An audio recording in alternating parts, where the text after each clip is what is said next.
Also developing tonight, this Orlando man is behind bars, accused of plotting to attack power substations in Baltimore, Maryland. He described attacking the power transformers as the greatest thing somebody can do. The accused were not just talking, but taking steps to fulfill their threats and further their extremist goals. A Maryland woman was also charged in the plot. The FBI says Erek Clendaniel and Brandon Russell had neo-Nazi ties. Right now, investigators don't believe there were any others involved.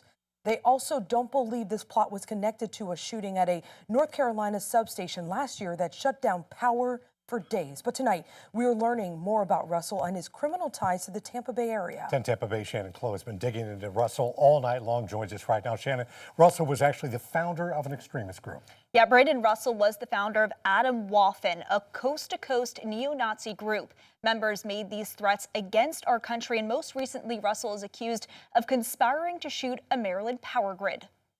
It's the latest mugshot of a soldier who served our country, who's now accused of trying to attack it as the founder of the neo-Nazi group Adam Waffen. A big part of Adam Waffen is the anti-government aspect of their beliefs, right?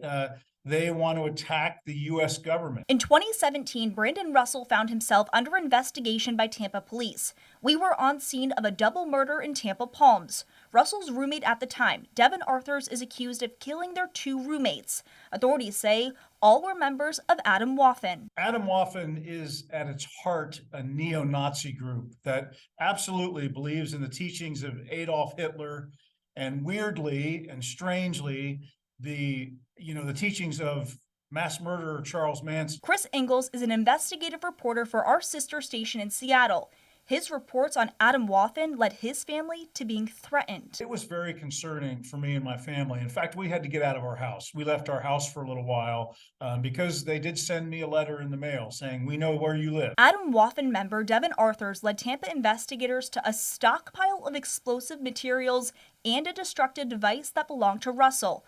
On his bedroom dresser, police found a framed picture of Timothy McVeigh, the Army veteran who killed 168 people in the 1995 Oklahoma City bombing. They're a very concerning organization. In his closet, Tampa investigators found Russell's Florida National Guard uniform. I'm not surprised to see that Russell could be in trouble like this again. Russell wasn't accused of the murders, but went to federal prison for 5 years for having explosive materials.